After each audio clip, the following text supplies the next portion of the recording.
موضوع اور عنوان آپ لوگوں نے پڑھا ہوگا، شان غوث اعظم رضی اللہ تعالیٰ عنہ کے عنوان سے ہے۔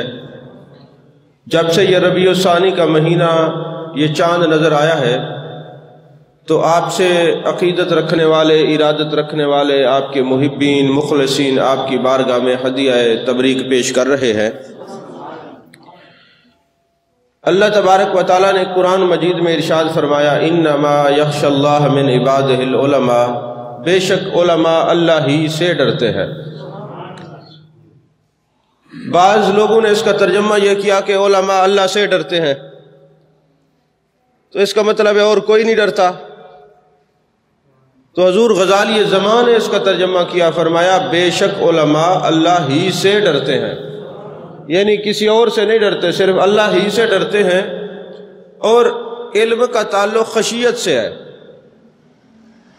بعض محققین نے اسی آیت کو مد نظر رکھتے ہوئے اس بات کا انکار کیا ہے کہ جو لوگ کہتے ہیں کہ شیطان بہت بڑا عالم تھا، قرآن کی یہ آیت بتاتی ہے کہ وہ عالم نہیں تھا، کیونکہ خشیت یعنی اللہ سے ڈرنا، جو اللہ سے ڈرتا ہے وہ اللہ کا حکم مانتا ہے، جو حکم نہیں مانتا اس کا مطلب ہے اس کے دل میں خشیت نہیں ہے۔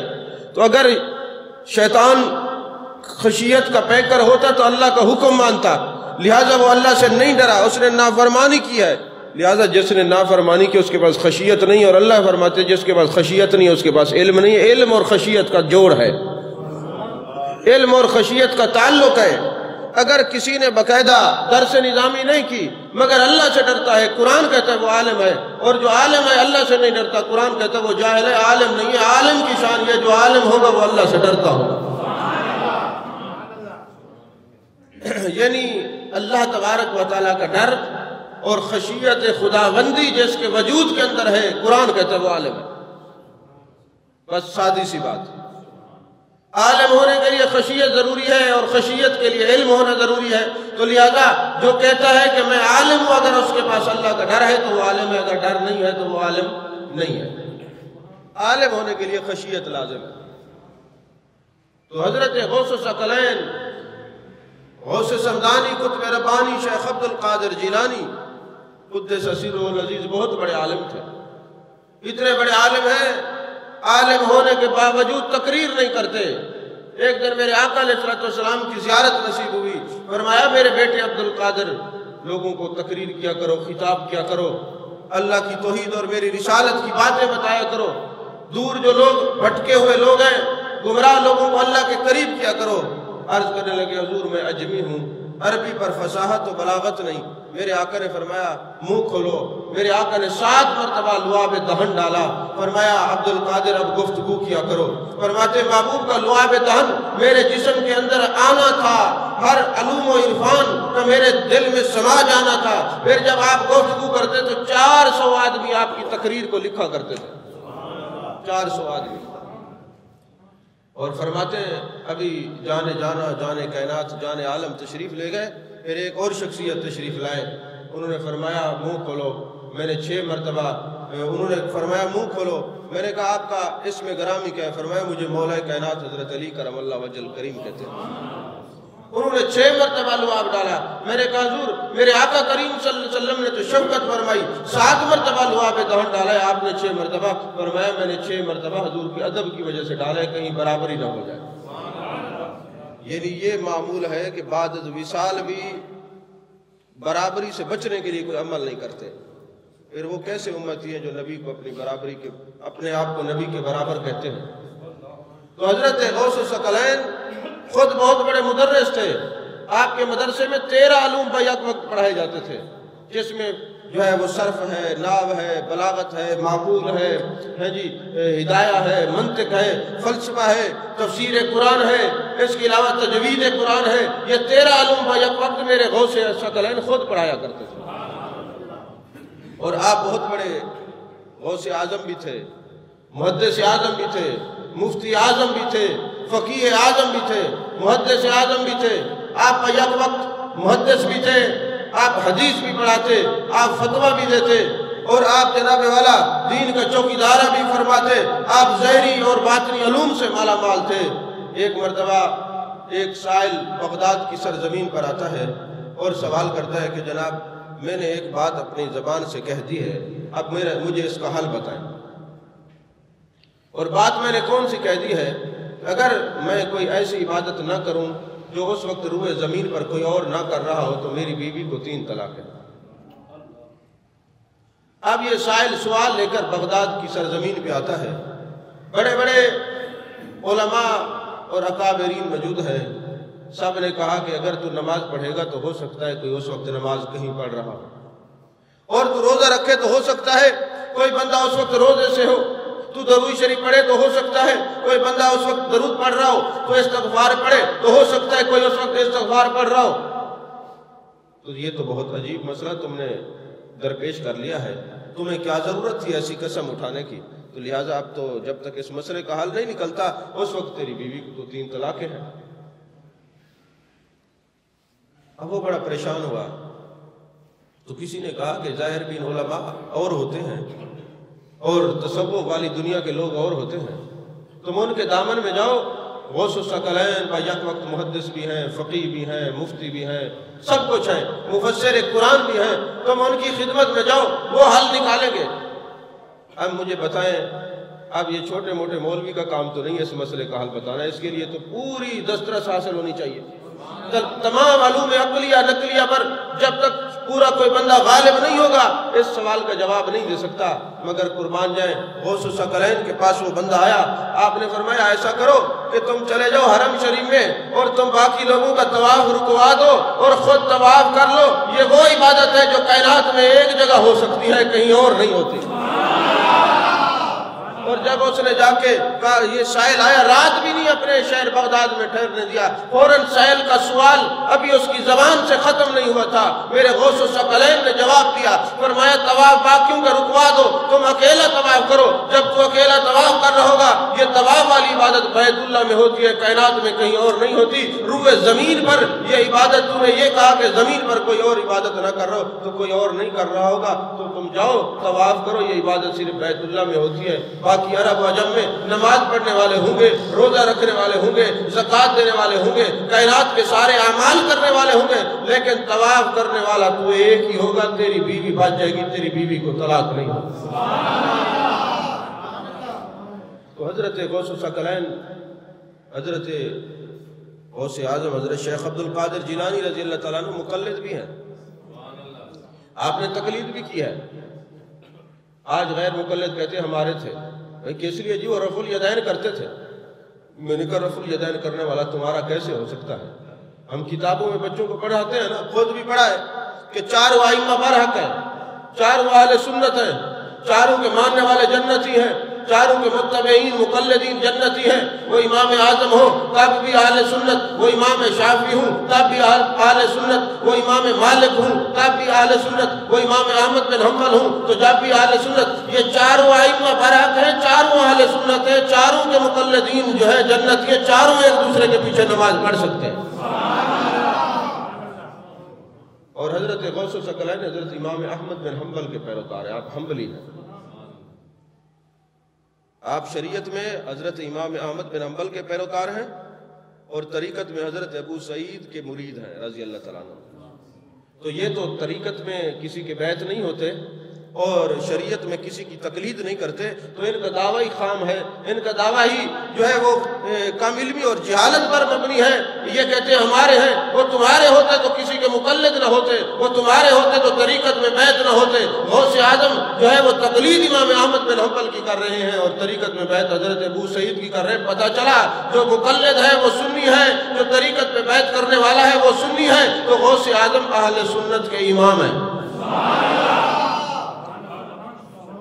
حضرت غوث الثقلین فرماتے ہیں میں نے بڑے بڑے اعمال کی جانچ پڑتال کی، توجہ سے یہ بات سنیے، میں نے بڑے بڑے اعمال کی جانچ پڑتال کی، میں نے بڑے بڑے اعمال کو دیکھا، مگر سب سے افضل عمل یہ لوگوں کو کھانا کھلانا ہے۔ خدا کو راضی کرنے کے لیے سب سے افضل عمل لوگوں کو کھانا کھلانا ہے۔ اور میں نے بڑے بڑے اعمال دیکھے، جانچ پڑتال کی، مگر کھانا کھلانے سے زیادہ افضل میں نے کوئی عمل نہیں دیکھا جو اللہ کو پسند ہو۔ اب یہ انہوں نے اپنی زندگی کا نچوڑ اور خلاصہ بتایا ہے، اور یہی وجہ ہے کہ شاید انہوں نے اللہ کی بارگاہ میں دعا کی ہے کہ جتنے قادری آستانے ہیں یا جتنے غوث اعظم کو پیر مانتے ہیں سب کے آستانوں پہ لنگر کی فراوانی ہوتی ہے۔ اس کا سبب کیا ہے؟ یہی سبب ہے۔ اور وہ کوئی دنیا میں کائنات میں کوئی ولی ایسا نہیں جو غوث اعظم کو اپنا شیخ نہ مانتا ہو۔ کوئی ولی ایسا نہیں جو حضرت غوث الثقلین غوث سمدانی کے جو زیر قدم نہ ہو، زیر نظر نہ ہو، زیر جو ہے عقیدت نہ ہو، زیر بار نہ ہو، زیر محبت نہ ہو۔ دنیا میں روح زمین میں جتنے ولی ہیں سب غوث اعظم کو اپنا پیر مانتے ہیں۔ آپ کے بڑے بیٹے سید عبد الوہاب شاہ، آپ کے بڑے صاحبزادے کا نام سید عبد الوہاب شاہ رحمۃ اللہ علیہ ہے، وہ فرماتے ہیں کہ میں علم حاصل کرنے کے لیے بڑا دور دراز گیا، کچھ علوم میں نے اپنے والد سے بھی پڑھے۔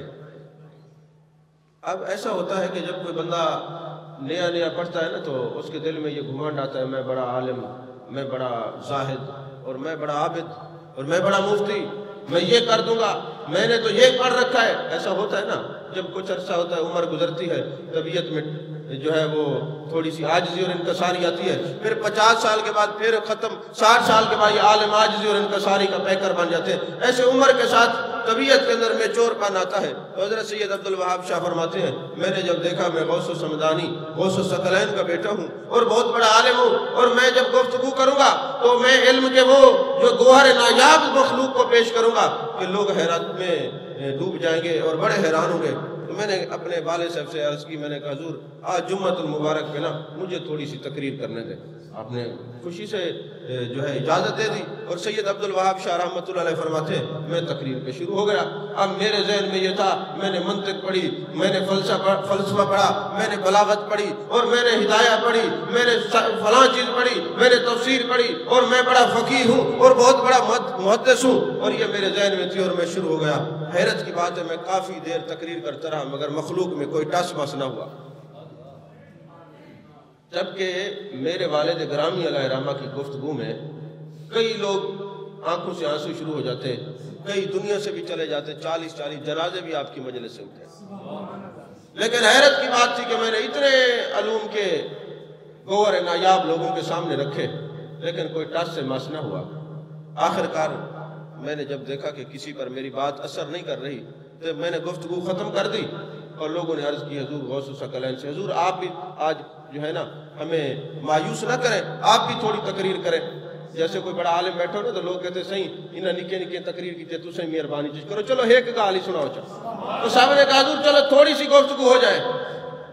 آپ ممبر پہ بیٹھ گئے اور فرمانے لگے یار میرے ساتھ ایک عجیب واقعہ ہوا ہے۔ اب یہ کوئی اس میں کوئی قرآن و حدیث کی بات نہیں تھی، آپ دیکھیں تو صحیح نا۔ یہ عبد الوہاب کی اماں کو میں نے کہا کہ انڈے جو ہیں وہ دیسی رکھ دو اور صبح اس کے لیے ناشتہ کریں گے۔ تو عبد الوہاب کی اماں نے تار کے اوپر وہ انڈے لٹکا دیے کہ صبح ناشتہ کریں گے۔ بلی کی دسترس وہاں تک پہنچی اور بلی پہنچی اور اس نے سارے انڈے توڑ دیے۔ بس یہ آپ کا کہنا تھا۔ پوری مسجد کے اندر ہو ہا شروع ہو گئی، لوگوں نے کپڑے پھاڑ دیے اور عجیب کیفیت ہو گئی۔ اور جب آپ نے یہ بات کہہ کے گفتگو ختم کر دی، لوگ زار و قطار رو رہے ہیں، کسی کا کرتا آنسو سے تر ہو گیا، کسی کی داڑھی آنسو سے تر ہو گئی۔ اور جب گھر گئے نا تو بیٹے نے کہا حضور میں نے بڑے بڑے علوم و عرفان کے گوہر نایاب لوگوں کو پیش کیے، کوئی اثر نہیں ہوا۔ آپ نے ایک گھر کی بات بتائی ہے کہ جی میری گھر والی نے عبد الوہاب کی اماں نے انڈے رکھے تھے، تار کے اوپر لٹکائے تھے، بلی وہاں پہنچ گئی، اس نے انڈے توڑ دیے۔ تو حضور والا اس میں علم کی کون سی بات ہے؟ فرمایا بیٹے جب تو تقریر کر رہا تھا تیری نظر اپنے علم پر تھی، اپنے عرفان پر تھی، اپنے مفسر ہونے پر تھی، اور میری نظر لوگوں کے دل پر تھی۔ ظاہر میں یہ بات بتا رہا تھا اور باطن میں یہ کہہ رہا تھا آگاہ اپنی موت سے کوئی بشر نہیں، سامان 100 برس کا ہے پل کی خبر نہیں۔ لوگوں تم آج بھی توبہ کر لو، اللہ کی طرف لوٹ کے آ جاؤ، تم ناشتے کی تیاری میں ہوگے، ہو سکتا ہے پہلے اجل آ جائے تم دنیا سے چلے جاؤ۔ ظاہر میں معنی یہ تھا، باطن میں معنی یہ تھا تیری نظر اپنے علم پر تھی، میری نظر لوگوں کے دلوں پر تھی۔ آپ کو بات سمجھ آئی ہے؟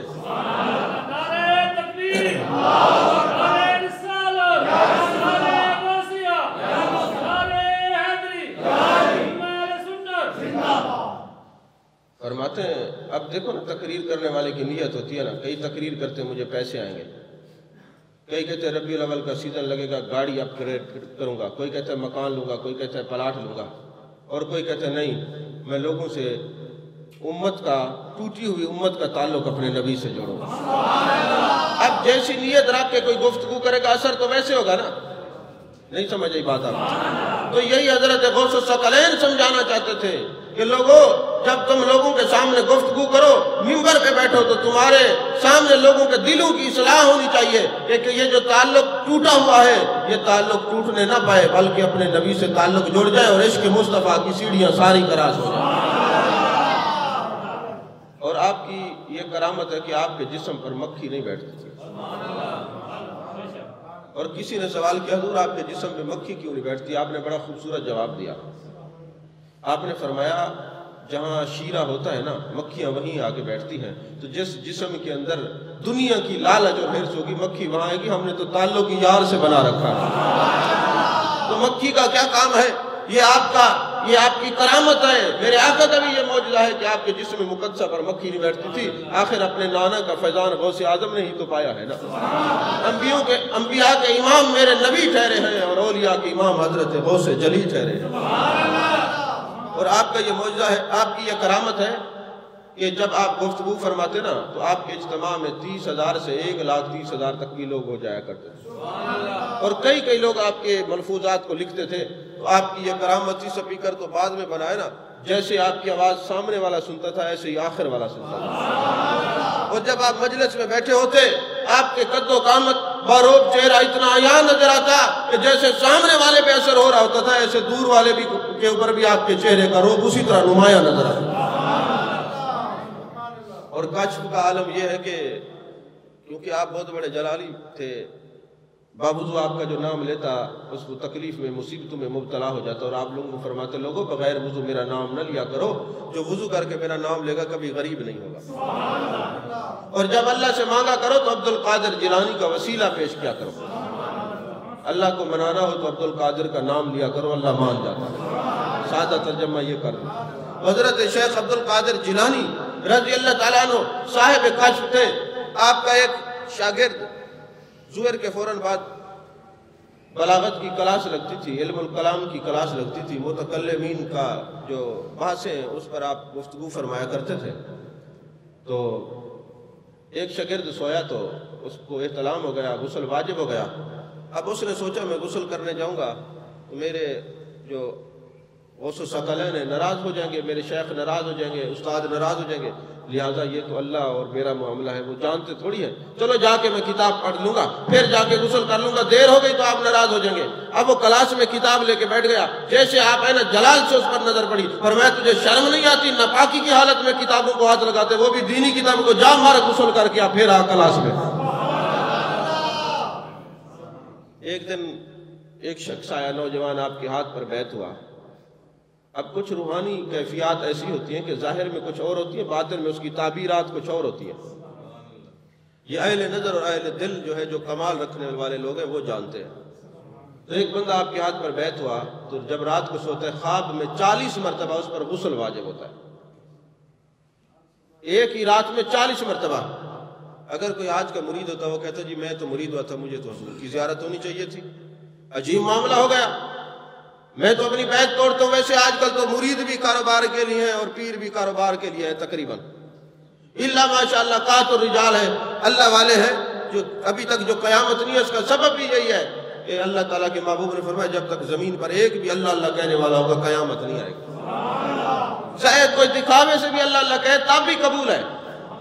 بعض باتیں ایسی ہیں کہ دکھاوے سے بھی کوئی کرے تب بھی قبول ہوتی ہے, جس میں درود و سلام بھی ہے.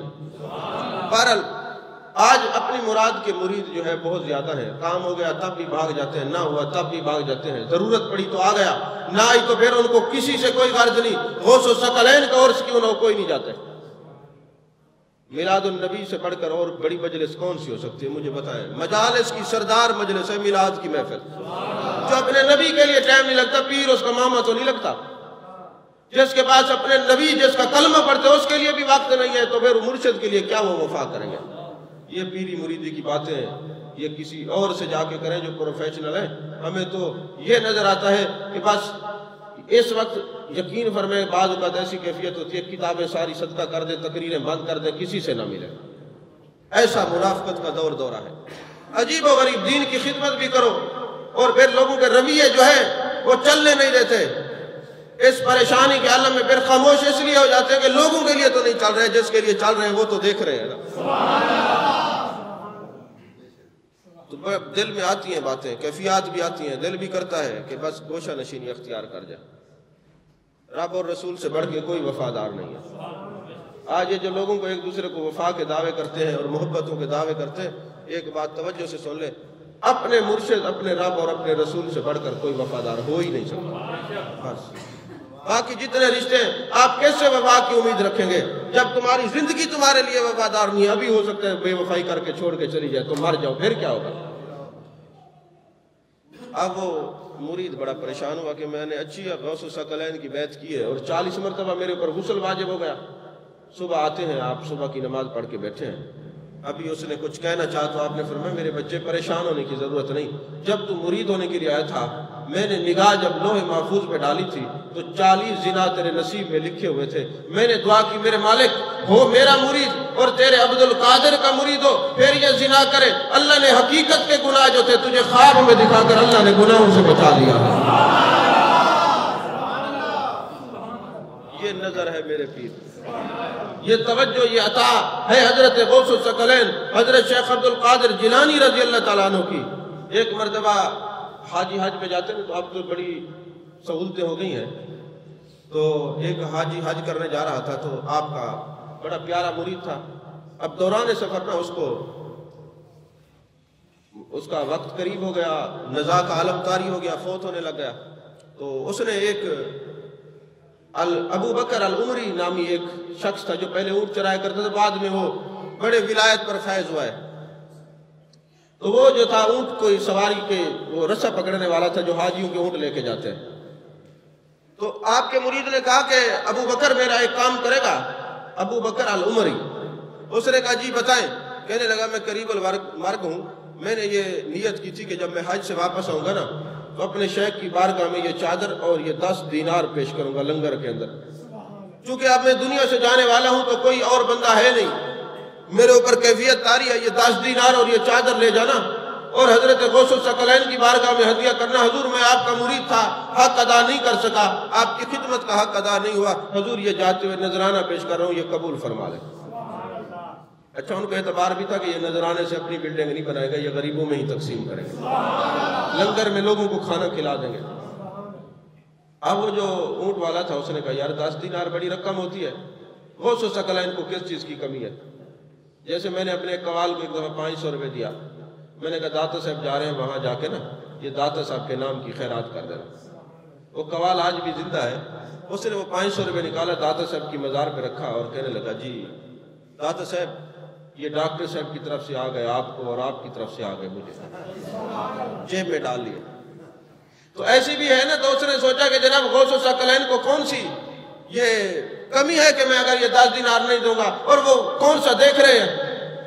اتفاق گزرا جب 10 سال گزر گئے نا اچانک وہ شخص حضرت غوث الثقلین کے سامنے بغداد شریف میں آ گیا اور بڑا اس نے نیکوں کا شکل بنائی ہوئی اور نیکوں کا لباس پہنا ہوا. آپ نے اس کا بازو پکڑ لیا، فرمانے لگے ابو بکر العمری بڑے زہد و تقوی کے پیکر بنے وہ لوگوں کی لنگر کی چادریں اور 10 دینار کھا جاتے اور پھر کہتے میں زہد و تقوی کا پیکر ہوں. قدموں میں گر گیا، کہنے لگا حضور توجہ فرمائیں، اپنے دامن سے وابستہ کریں اور وہ لنگر کا سامان بھی واپس کر دیا. فرمایا نہیں، جو ایک دفعہ ہمارے مال پہ بد نیت ہو جائے ہم اسے لیا نہیں کرتے، رکھو اپنے پاس. یہ عاشقوں کا شیوا نہیں ہے، یہ عشق والوں کی دنیا اور ہے. پرسوں میں ایک تقریر میں ایک بات کر رہا تھا، میں نے غبطۃ الناظر ایک کتاب عربی میں امام حجر عسقلانی کی لکھی ہوئی ہے، بہت بڑے امام ہے. یہ میں نے پوری تقریر اس سے کی، اگر کسی کو عربی میں مل جائے عربی پڑھنی آتی تو یہ ساری باتیں اس کے اندر موجود ہیں، میں حوالہ بھی دے دوں. تو میں نے ایک بات کی وہاں کے اوپر غبطۃ الناظر کے اندر پڑھی اور مجھے اس پر بڑی کیفیت آ رہی ہوئی. اگر آپ اجازت دیں تو میں آپ کو بھی شیئر کروں. حضرت غوث الثقلین غوث سمدانی شیخ عبد یہ کریموں کی وفا کا عالم دیکھیے.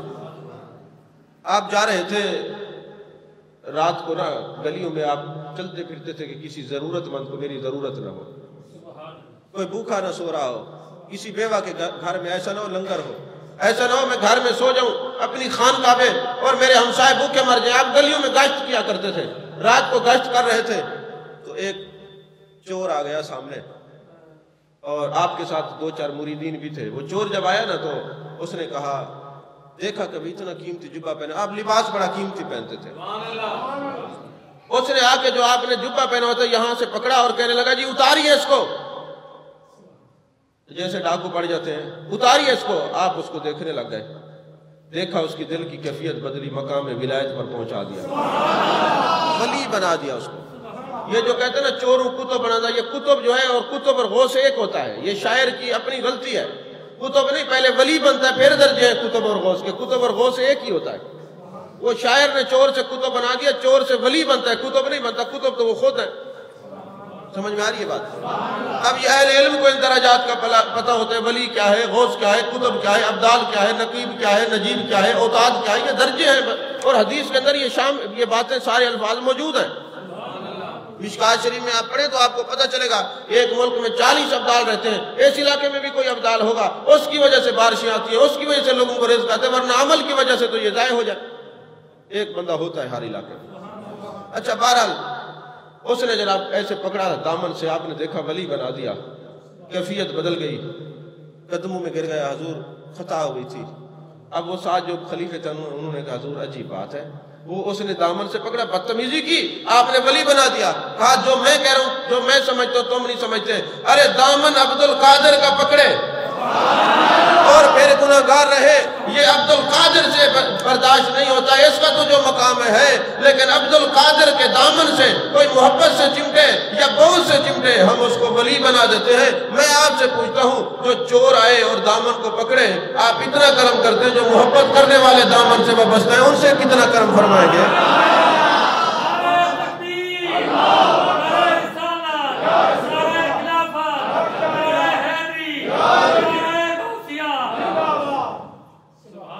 دو باتیں عرض کر کے گفتگو ختم کر رہا ہوں.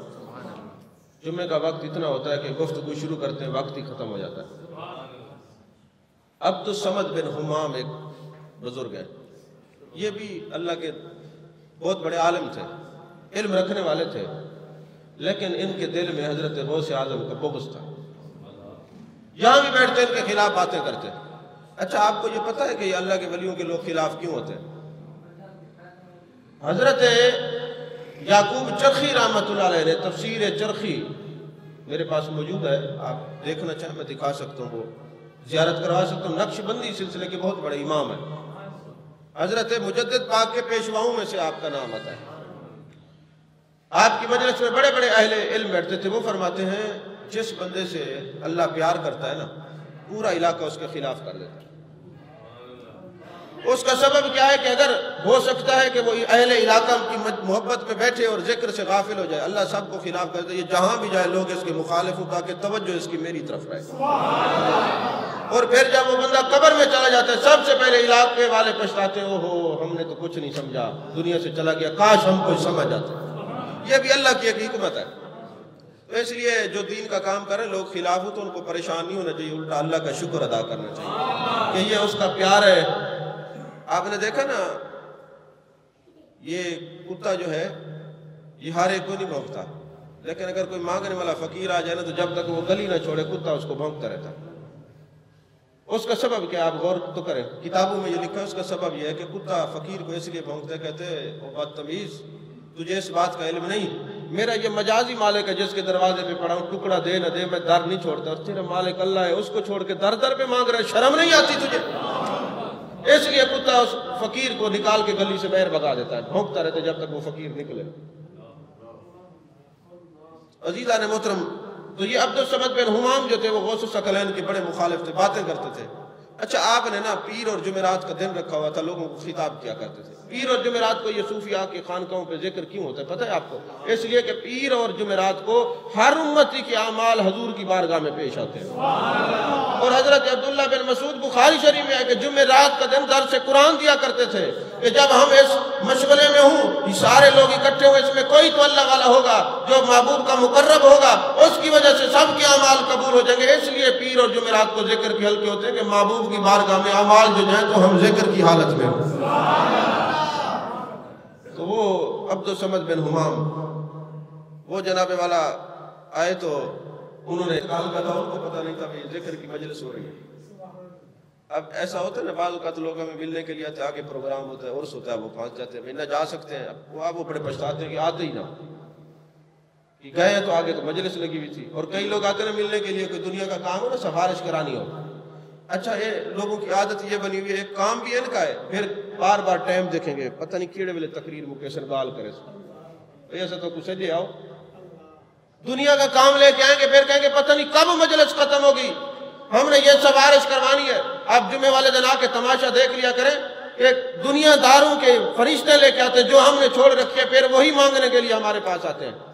اور حضرت حسن بصری فرماتے ہیں جو اپنے مرشد کی بارگاہ میں دنیا کا سوال کرے وہ ایسے ہے جیسے کپڑے کی دکان پہ لوہے کا خریدار، ہم نے تو چھوڑ رکھے، پھر ہم سے وہ مانگنے کے لیے آتے ہیں، پھر ناراض بھی ہوتے ہیں، یہ محفل ختم ہو تو ہم بات کریں، یہ محفل ختم ہو تو بات کریں، ایسے کئی پھنس جاتے ہیں غریب، اور پھر وہ آتے اسی دن جس دن سفارش کرانے تھے، پھر نظر بھی نہیں آتے عمر بھر۔ اب یہ بھی انہی میں تھا، اب یہ بیچارہ گیا کہ میں وقت ہو رہا ہے نماز کا، میں نماز پڑھ لوں، یہ نماز پڑھنے لگا، دنیا کا جمع غفیر ہو گیا، اب یہ نکل نہیں سکتا تھا، پھنس گیا۔ مخالف پہلے ہی تھا، الٹا یہ پھنس گیا۔ عبد الصمد بن حمام اس کا نام ہے، کتاب کا نام غبطۃ الناظر ہے، جا کے مطالعہ فرما لیں۔ اب وہ کہتے میں نے دل میں کوسنا شروع کر دیا، بڑا عبد القادر، بڑا غوث اعظم، بڑا غوث ثقلین، میں پھنس گیا۔ اب میں نے اعتراض شروع کیا، میرے پیٹ میں درد شروع ہو گیا۔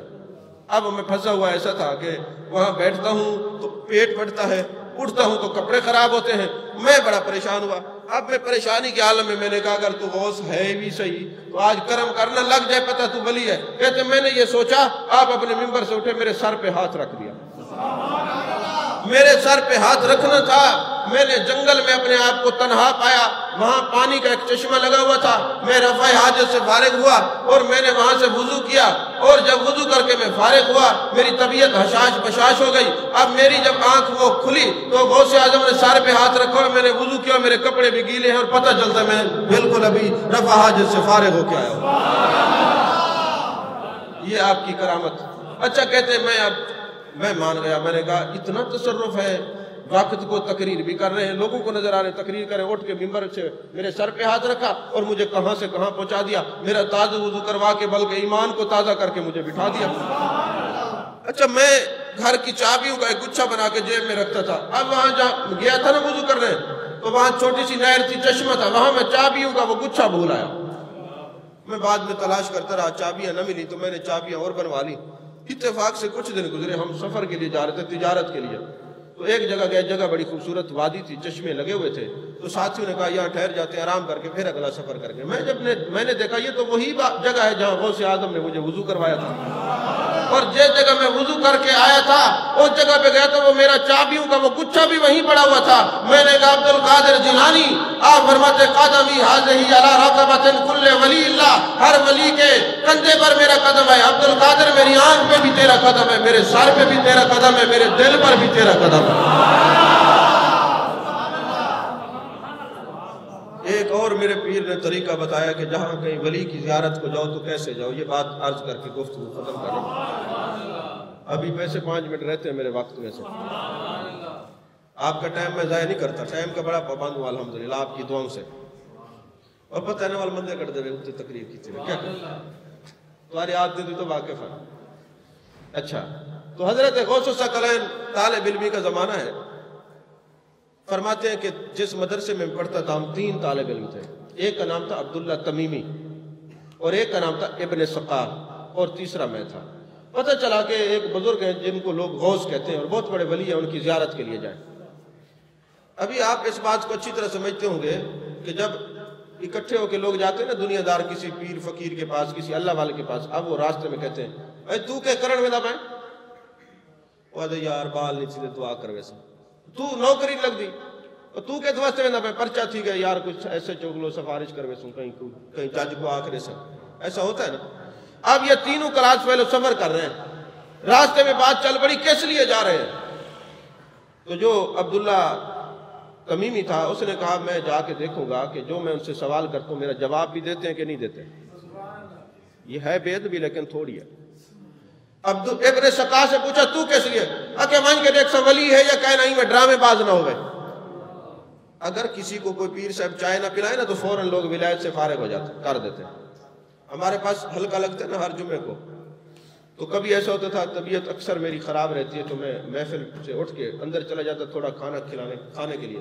تو لوگوں نے مشہور کر دیا جی غریبوں کو تو یہ پوچھتے نہیں ہیں, یہ تو پیسے والوں کو ساتھ بٹھاتے. حالانکہ خدا کی قسم ایسا نہیں ہے, پیسے پہ توجہ نہیں ہے. بہرحال آپ کو صفائی دینے کی ضرورت بھی نہیں ہے, وہ میرا خدا اور رسول جانتا ہے. جب میں نے دیکھا کہ ان لوگوں کا ایمان ایک لقمہ ہے, بس میں نے اندر جا کے ایک لقمہ کھانا, یہ ایمان سے فارغ ہو جائیں گے. اب میں وہیں بیٹھ کے کھاتا ہوں تاکہ ان کے پلے سے نہیں آتا, دیتا تو میرا رب ہی ہے, لیکن اپنے گھر سے بھی کھا کے ایک لقمہ میں نہیں کھا سکتا. یہ تو ایمان ہے لوگوں کا, یہ تو عقیدت ہے.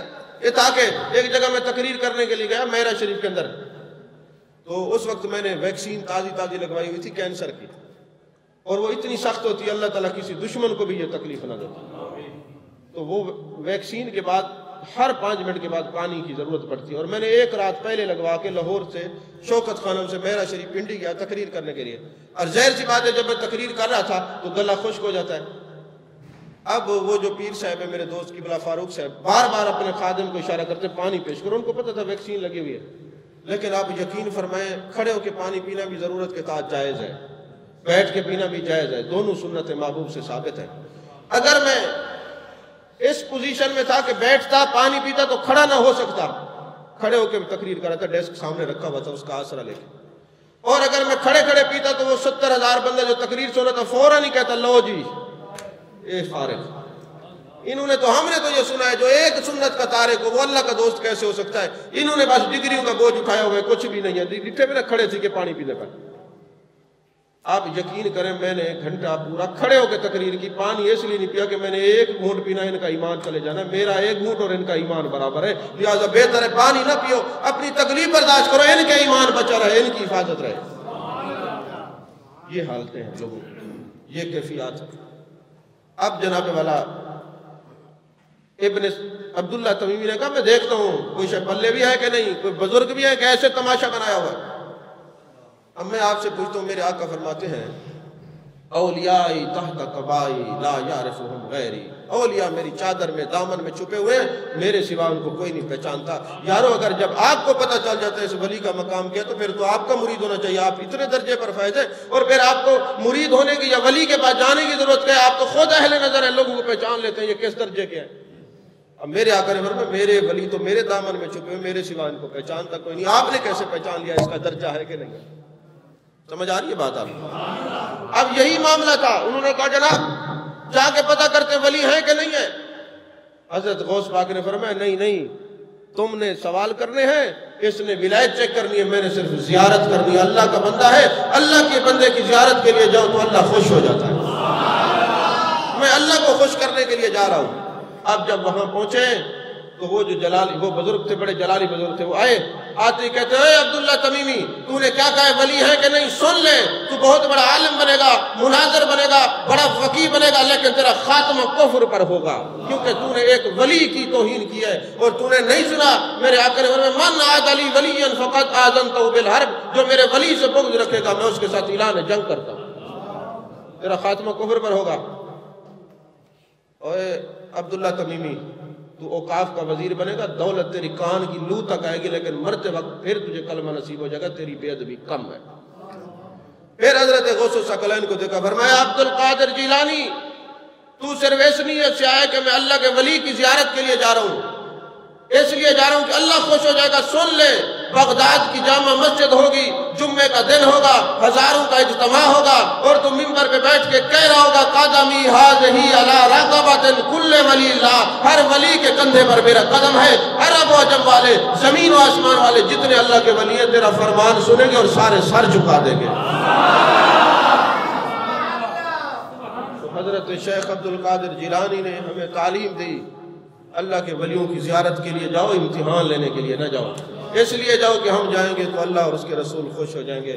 اگر عاشقوں کی زیارت کے لیے جانا اس کی شرعی کوئی حیثیت نہ ہوتی تو خدا کی قسم میرے آقا حضرت عمر کو اور حضرت علی کو نہ فرماتے میرے اویس کرنی کے پاس جانا, اور وہاں جا کے میرا جبہ دینا اور ان کو کہنا میری امت کے لیے دعا کریں۔ اس حدیث کو مشکات کے اندر میں بار بار پڑھتا ہوں، یا رسول اللہ صلی اللہ علیہ وسلم ہم نے تو عقیدے کی کتابوں میں یہ پڑھا ہے کہ صحابہ کے درجے کو کوئی پہنچ نہیں سکتا، تابعی کا درجہ، ایسے ولی غوث کا درجہ صحابی کے درجے کے برابر ہو ہی نہیں سکتا، اس کے کپڑوں کے برابر نہیں ہو سکتا، صحابی کا مقام زیادہ ہے۔ یا رسول اللہ صلی اللہ علیہ وسلم آپ نے پھر ایک اعلیٰ درجے کے خلفائے راشدین میں سے مولا کائنات کو بھیجا، حضرت فاروق اعظم کو بھیجا جو مراد رسول ہیں۔ آخر کیا وجہ تھی؟ تو دل سے ایک ہی آواز آتی ہے کہ میں بتانا چاہتا تھا قیامت تک کل لوگ عاشقوں کی زیارت کے لیے جائیں گے، لوگ کہیں گے بتاؤ کہاں لکھا ہے عاشقوں کی زیارت کو جانا؟ بتا دوں یہ میرے عمر کی بھی سنت ہے، میرے علی کی بھی سنت ہے، بھیجنے والا خود تمہارا نبی ہے۔ کوئی آپ سے پوچھے اتنی دور چل کے ولیوں کے پاس اور عاشقوں کے پاس جاتے ہو حضور کے عاشقوں کی زیارت کرنے، کوئی صحابی گیا ہے؟ اس کی آنکھوں میں آنکھیں ڈال کے کہو ہاں حضرت عمر گئے ہیں، حضرت علی گئے ہیں، اور بھیجنے والے میرے مصطفیٰ کریم صلی اللہ علیہ وسلم۔ یا رسول اللہ صلی اللہ علیہ وسلم آپ خود امت کے لیے دعا کرتے ہیں، اللہ راضی ہو جائے گا۔ ابو بکر دعا کرے، عمر دعا کرے، عثمان دعا کرے، علی دعا کرے، رضوان اللہ علیہ مجمعین، تو آپ نے ایک عاشق کے پاس کیوں بھیجا؟ فرمایا ابو بکر تو قیامت تک نہیں نظر آئیں گے، عمر تو نظر نہیں آئیں گے، عثمان تو نظر نہیں آئیں گے، علی تو نظر نہیں آئیں گے، میرے عاشق تو قیامت تک ہوں گے۔ میں حجت بنا دوں جو تمہاری دعا قبول نہ ہوتی ہو، میرے عاشقوں کے پاس دعا کرو، یہ تمہارے نبی کی بھی سنت ہے، خلفائے راشدین کی بھی سنت ہے۔ مجھے بڑی امید ہے کہ آپ کو یہ بات سمجھ آ گئی ہوگی، اور اگر آپ کو بات سمجھ آ گئی ہوگی تو کوئی چور آپ کا عقیدہ چرا نہیں سکتا۔ وآخر دعوانا الحمدللہ۔